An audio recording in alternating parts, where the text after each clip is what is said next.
A LAF perde na retomada a Série Ouro de futsal. O time levou 4-2 do Cachoeira Futsal em Cachoeira.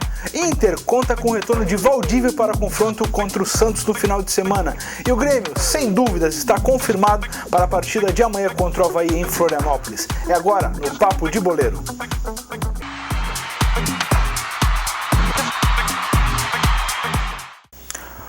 O final de semana será de decisões pelo Brasileirão e pela Copa América. O Brasil, neste domingo, enfrenta as quartas de final da competição contra o Paraguai. Domingo não, o jogo é amanhã, sábado, 27. 27 é uma data boa, né, Helena? Boa. 27, Ai, não, 27. se fosse 17 eu ia ficar assustada. Mas... Amanhã, neste sábado, 18h30, a seleção brasileira entra em campo contra o Paraguai. Sem o Neymar, que está suspenso aí por 4 jogos, depois daquele chilique, né? Tem um colunista aqui do jornal que botou que ele teve um chilique lá no Chile. E não foi? Foi chiliquinho, assim, de guri mal acostumado. E o Brasil, então, mais uma vez sem o Neymar, busca a sua classificação. Agora é mata-mata, perdeu, tá fora. Onde a gente teve algumas surpresas, o Peru fez 3-1 na Bolívia e passou para as semifinais, enfrenta os donos da casa, o Chile, que passou pelo Uruguai. A primeira semifinalista, o adversário do Brasil, caso o Brasil avance, será conhecido hoje. 8h30, no clássico entre Argentina e Colômbia. Jogo aí de jogadores brilhantes como Messi, Rames Rodrigues, grande jogo aí para definir o semifinalista. E se o Brasil passar, podemos ter um clássico aí contra a Argentina, uma final antecipada para muitos aí, mas pelo que o futebol brasileiro vem jogando, não é nada de final, não é? Uma semifinal vem bem de bom tamanho contra a Argentina. Então o Brasil não tem desfalques, não tem dúvidas, deve ser a mesma equipe que iniciou a última partida, que conseguiu a vitória contra a Venezuela, que conseguiu a classificação na primeira fase. Então, Brasil mediano aí se arrastando, né, Helena, nessa Copa América. Vamos ver, quem sabe o Brasil busca essa classificação aí, que eu acho que seria algo que mais do que o futebol que o brasileiro vem jogando, né?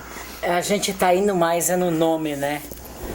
Ainda, por exemplo, o Rodrigo Eli, que está muito tempo fora do país, ele mora na Itália há quase 10 anos, e ele disse que lá, apesar do 7-1, apesar de tudo, eles ainda veneram o futebol brasileiro. E hoje, os meninos aqui da região que viajaram para a França numa excursão de futebol, meninos de Santa Clara, aqui de outras cidades da região, eles contaram que ao fim de cada jogo, os adversários queriam tirar foto com eles porque eles eram brasileiros, entende? Isso. Acho que quem está menos cuidando do que tinha que cuidar somos nós mesmos, são nossos dirigentes, são os que comandam, porque lá fora a admiração pelo futebol do Brasil se mantém intacta, apesar dos últimos anos. O Brasil vem com alguns tropeços recentes aí, né? Essa da Copa do Mundo aí foi realmente marcado historicamente, essa goleada de 7-1 para a Alemanha numa semifinal de Mundial. Tem essas atuações muito abaixo da média na Copa América agora. O Brasil que vinha de um retrospecto positivo aí de 10 vitórias seguidas, depois que o Dunga voltou a assumir. Mas a gente sabe que amistoso é diferente de competição, e contra né? Quem, né? Na verdade tem alguns adversários fortes aí, mas é amistoso, não adianta, né? E então agora não vamos ver mesmo. Aqui na América a rivalidade se acentua, exato, né? Eles querem comer o fígado da gente, né? E tipo, a gente vê os jogos aí, que nem a gente tava falando quando tinha os jogos da Copa Libertadores da América, que tu salientava. Na verdade, os outros países estão se aperfeiçoando e o Brasil parece que estagnou numa faixa etária aí. Então a gente vê o Chile voando, o próprio, o que é o futebol do Peru ontem, sabe? Contra a Bolívia. Paulo Guerreiro, que é um baita centroavante, aí fez os 3 gols do Peru ontem de noite. Ele não tinha feito nenhum gol. Marcelo Moreno, Marcelo Moreno fez o gol da Bolívia. Então são artilheiros que atuam no futebol brasileiro, mas que realmente tem essa questão de experiência e tudo mais, e conseguem levar isso para suas seleções, né? Então a gente espera aí que o Brasil possa fazer sua parte diante de um Paraguai que está mobilizado, que vem de uma boa campanha na primeira fase. Tem o Lucas Barrios se destacando, tem outros atletas que podem fazer diferença aí. Eu espero que o Brasil possa dar um pouco a mais e sair de campo classificado, que não seria nada de anormal, né? O Brasil passar pelo Paraguai. A gente vai muito pela força, pela tradição do nome, né? Exatamente. Espero que isso pelo menos sobressaia. Continuando no futebol ainda, falar um pouquinho de Campeonato Brasileiro. O Grêmio enfrenta amanhã, lá em Florianópolis, no estádio da Ressacada, o Avaí, a abertura da 9ª rodada aí. O time do Roger tem 2 desfalques, são os 2 laterais. não pode contar com o Galhardo e com o Marcelo Oliveira. O time está definido entre o Marcelo Hermes na esquerda e o Lucas Ramon na lateral direita, uns jogadores novos aí. Então mais um teste aí pro Grêmio de repente chegar no G4 e por que não buscar se aproximar dos líderes da competição, né? E talvez por aí um ponto positivo, né? Se tivesse medalhão, esses meninos nunca iriam ganhar uma chance. Quem sabe? São posições carentes, que não dá para acreditar que um país como o Brasil esteja carente de laterais. Olha, de atacante, de aqueles meias, habilidosos, tudo bem. Mas laterais, se bem que os laterais ultimamente são bem mais importantes para um time do que eles já foram, esquema tático, né? Hoje passa muito a chegada dos laterais ao ataque. Então eles têm que ser diferenciados e está faltando isso. Então, quem sabe um desses dois meninos dá uma emplacada aí e é mais uma solução para o Grêmio que ele encontra dentro de casa porque ele olhou para a sua base, né? É verdade. Lembrando que o Grêmio é o 5º colocado do Campeonato Brasileiro, pede para os critérios aí para o Atlético Mineiro e para o Fluminense, que já que atuou na quarta-feira, cumprimento da 8ª rodada, acabou encostando no Grêmio, passou o Grêmio, inclusive assumiu a 5ª colocação, o Grêmio caiu para 6º, né? Então, ainda no Brasileirão, o Inter também volta a campo, o Inter joga no domingo, amanhã, depois da manhã, contra o Santos, jogo no Beira-Rio, 18h30.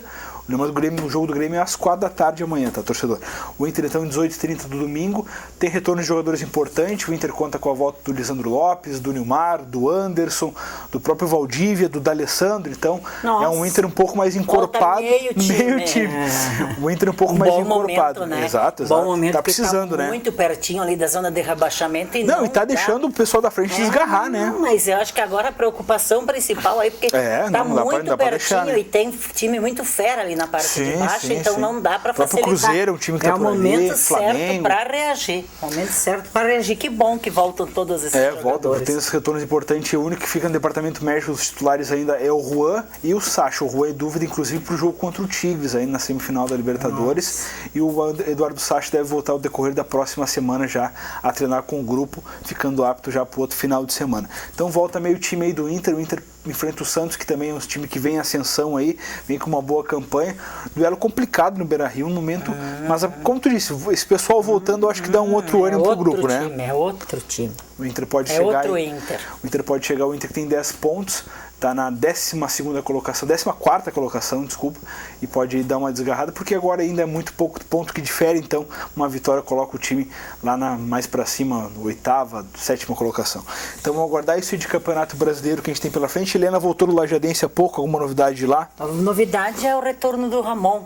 O Lajadense estava tendo há mais tempo procurando um cara para frente ali, tinha o Ícaro, o Cleiton, mas estava procurando mais um nome e ele foi para o interior de São Paulo depois do Gauchão. Não deu muito certo por lá e tá voltando, acho que é um bom nome, né, Diogo? O Ramon fez um belo campeonato gaúcho, né? Ao lado do Gilmar também se revezavam no ataque ali, um jogador de muita movimentação, fazedor de gols, né? Faro de gols, né? Então, importantíssimo, né? Importantíssimo. Bom retorno, um bom reforço. Um jogador que já conhece os colegas, a comissão técnica já conhece. Já está entrosado, né? Já está entrosado. É só ver a questão física agora para começar a deslanchar aí. Mas hoje em dia eles são mais conscientes. Dificilmente o jogador fica parado e não se cuida, né? Antigamente voltava gordo, demorava um século para entrar. E hoje em dia já está bem mais consciente, os jogadores vêm bem mais inteiros. Verdade, só precisa uma adaptaçãozinha para poder jogar. É bom reforço para o Lajadense e para o Campeonato Brasileiro da Série D, um jogador de velocidade, opção boa para o técnico Luiz Carlos Vinck. Vou dar uma passadinha só na tabela aqui dos jogos. Campeonato Brasileiro da Série D, a gente tem daqui a pouco, essa noite aqui, o Atlético Goianiense enfrentando o Paraná e o Oeste enfrentando o Ceará. No sábado, amanhã, 16h30, o Bahia enfrenta o Luverdense, mesmo horário para Macaé e Botafogo, Mogi Mirim e CRB, Santa Cruz e Sampaio Correia, ABC e Náutico. Às 21 horas, fechando essa rodada da Campeonato Brasileiro da Série B, Boa Esporte enfrenta o Bragantino. O Brasileiro da Série A abre amanhã com Avaí e Grêmio, às 16 horas, mesmo horário para Chapecoense Sport, e às 21 horas tem Corinthians e Figueirense. Domingo é dia de clássico no Brasileirão, às 11 horas tem o Atlético Mineiro enfrentando o Joinville, aí depois, 16 horas, Palmeiras e São Paulo, Ponte Preta e Atlético Paranaense, Coritiba e Cruzeiro, Goiás e Fluminense. Às 18h30, outro clássico, Vasco e Flamengo lá no Rio de Janeiro, e também o mesmo horário para Inter e Santos. Rodada boa essa, hein? Jogão. Vamos sair um pouquinho do futebol, vamos para as quadras. A retomada da LAF não foi positiva na Série Ouro de futsal. Ontem, atuando em Cachoeira do Sul, o time perdeu por 4-2 para o time da casa, um jogo com bastante discussão de arbitragem, né? De arbitragem. Quantos minutos estava quando a LAF ficou com 5 faltas? A LAF tinha 10 minutos de jogo ainda, já tinha 5 faltas. Aí acabou minando o time lajadense e aí forçou. Aí o LAF fez uma sexta falta lá, faltando 3 minutos apenas. Aí o Givago colocou o time de Cachoeira na frente. Aí depois o Lucas Silva empatou de novo. Foi um jogo de troca de resultados, assim. A LAF nunca teve na frente, né? Começou ali... Teve expulsões também? Teve 2 expulsões, o Tininho e o... Deixa eu até ver quem foi o outro jogador aqui. E o Bip acabaram expulsos pela LAF, acabou. Mas é engraçado que a LAF não tomou gol quando teve com um a menos. Nossa, conseguiu se segurar. Tomou 2 gols de tiro livre, 2 gols do Givago, aí o Christian não conseguiu pegar. Cobrou muito bem o tiro livre e o time de Cachoeira acabou vencendo. E o quarto gol saiu já com o goleiro Linha. De recuperar, né? A LAF volta à quadra amanhã, 20 horas, contra a Fusca, aqui no Complexo Esportivo do Anivates. Chance do torcedor é ver uma chuva de gols, dá pra apostar? A Fusca é o lanterna, né? Para quem não sabe aqui.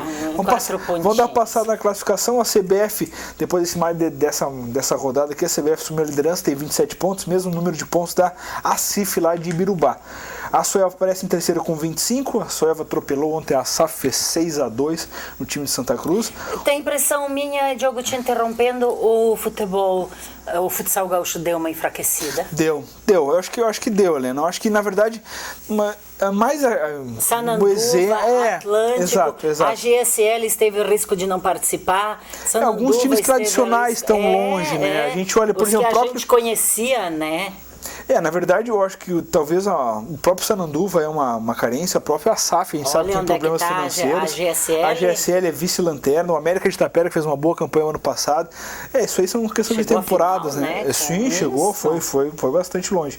Aí o Bento é o quarto com 22, depois vem o Atlântico com 19, a LAF podia ter se aproximado, ficou com essa derrota, segue na sexta posição com 16, aí o Cachoeira encostou, tem 15 agora na sétima colocação. Quem caiu uma posição foi a STF Teotônia, que era o sétimo, agora é o oitavo com 14 pontos. A ADS de Sananduva, aí já tem uma diferença de 5 pontos, né? Do oitavo para o nono, onde a ADS. Impossível de mudar alguma coisa aí. Com 9 pontos, né? Depois vem o Guaíba também com 9, a SAF com 8, o América com 8, a GSL com 7 e na 14ª colocação e última a Fusca com 4, adversário da LAF nesse final de semana. Chance do torcedor ver o time da LAF aí que não pode contar, além desses 2 suspensos, o Bip e o Tininho, não pode contar também com o Lucas Silva que está lesionado.